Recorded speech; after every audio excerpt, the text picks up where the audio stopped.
Hey, how's it going? Yeah, I thought since I had a few videos out already that maybe it was time for trying out the BookTuber's newbie tag. So let's try that out and see how it goes. So my name's Jeff. I'm just gonna jump right into this and look at some of these questions that you have.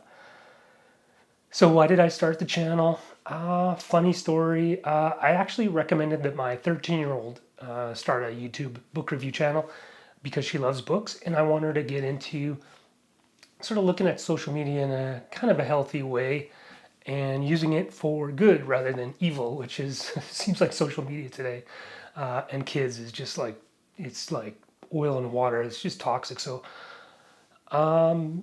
being a young teenager, she just looked at me and said, "Start your own YouTube channel." So I was like, "Yeah, okay, I'll do that, and I'll show you, you little weasel." So I've been watching these all the time and for a long time and getting book recommendations this way, and so that's why I recommended it to her originally, and I still think I'm going to try to get her to do it, but.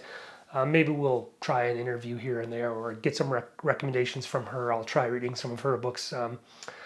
But yeah, that's why I'm started, and we'll see how it goes. Probably going to be a bit of a journey, and I'm not very good at this whole camera thing, so we'll see where we go. It's a journey for sure. What are some of the fun and unique things you can bring to YouTube? Fun? I don't know. Does anyone really bring fun?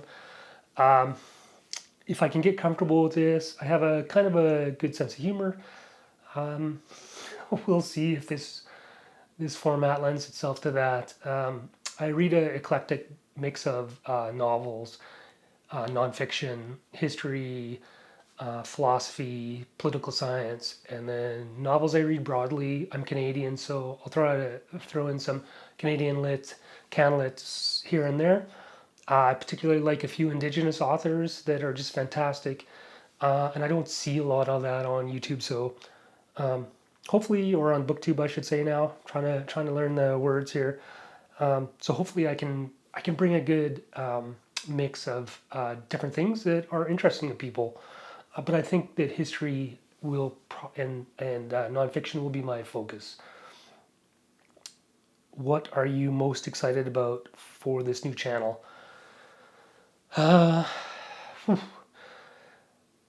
excited to try to make it work actually, and to apply the ability to stick with something and regardless of how it goes, if it goes badly, if it goes well, if it's just blah or whatever. Like for me internally, it's something that I can measure myself with, and I think it's going to help me read more, stay off my phone, and avoid looking at that awful awful iPhone, and getting back to reading again. So that's what I'm hoping this channel will do. We'll see. Why do you love reading? I've always loved reading. Ever since I was a little kid. I actually grew up on a farm, and I was never cut out for that. I was always bookish, and it was very hard for me to do the sort of things that farmers do. I just was not good. It's a hard living. You have to be passionate about it, and I just wasn't. And I was sitting there reading instead. And so, um, so is there an explanation for why some people love to read? I don't know. Maybe, but I always have. So, and that's kind of what I was always cut out for. So, or still, still, still love reading. What book or series got you into reading? I think if I can remember correctly, there were two books when I was a kid that I read. Both of them that were on my grandfather's bookshelf, which is where I would steal books. The first book was called The Mad Trapper, and I don't totally remember it now, but it was about this guy in the north in the Yukon who had killed someone, and the police were hunting him, and he was trapped. He was running through the wilderness, which is unbelievable because I've been mountain climbing and whitewater canoeing in the Yukon, and I don't know how people survive there today, let alone back when this story took place. But it was like a real life crime story, and so it was the Royal Canadian Mounted Police chasing this trapper through the wilderness in order to catch him, and just a crazy book and something that look up if you're interested in true crime. So there was that one, and then the second one, probably more important, was The Dam Busters, which is a historical novel about a squadron of bombers that used special bombs to target German infrastructure during World War II. And I was about 13, I think, and that kind of started me on my nonfiction path that I continue to be on today. So those are the two books, I think, that qualify for that question, or qualifies answers for that question. What questions would you ask your favorite booktubers? I don't know if I'd ask them any questions, to be honest. I'd probably just congratulate them for doing something so well and so successfully. I've discovered very quickly that this is not easy from a technical perspective, from a stick-to-itiveness perspective. Just to do it is amazing, and I'd probably just say thank you and congratulate them for their success. That's really all I would like to do. I don't know if that's a cop out for an answer for that question, but that's where I'm at on that. So, what challenges do you think starting a BookTube channel would be the hardest to overcome? I think it's going to be continuing in the absence of any views or comments or general displays of interest from the outside world or the BookTube community. So I think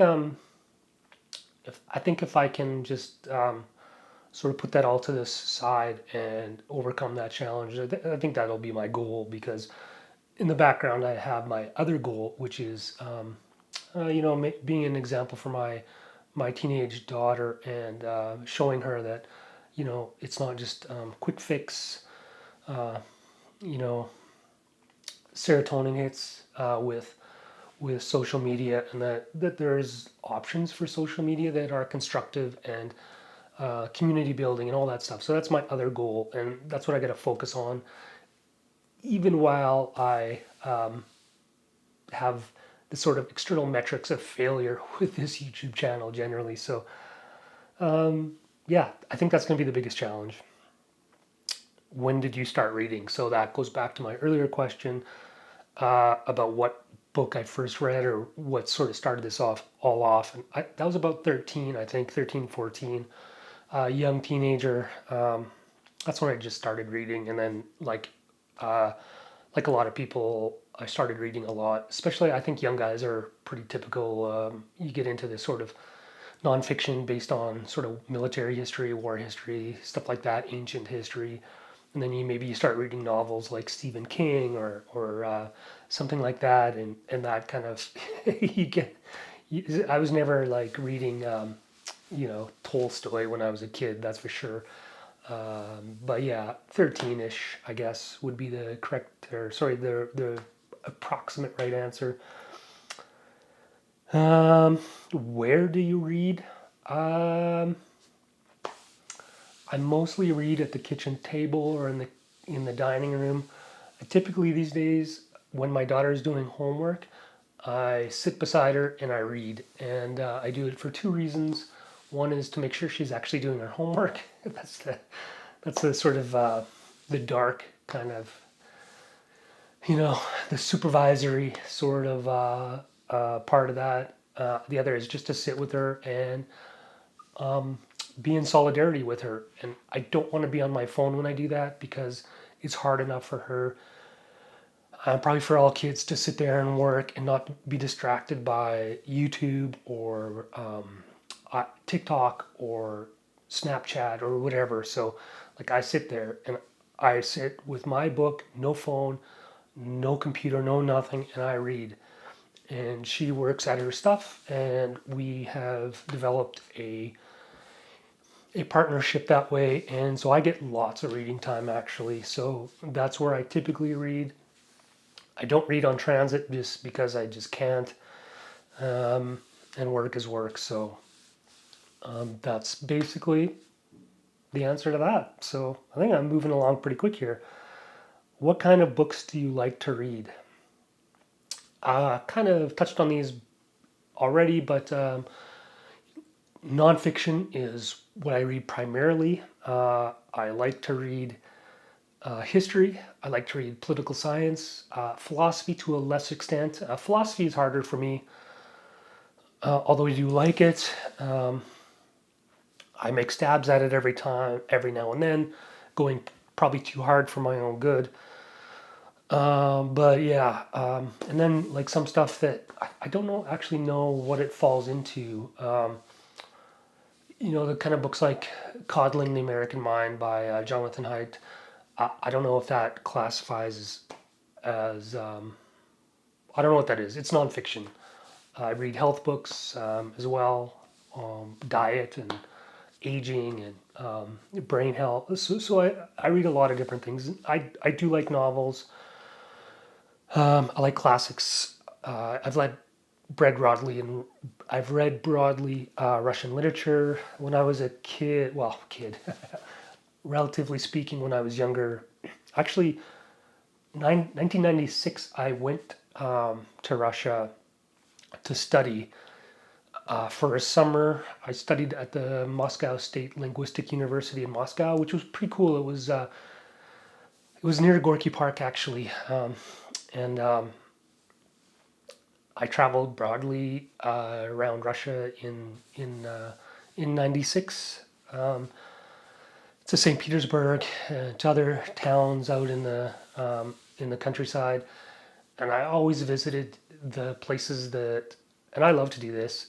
So if you get a chance to visit the homes, the museum homes of the writers that you grew up reading, and so I visited Dostoevsky's flat in St. Petersburg, and Pushkin's where Pushkin lived, and all these places. So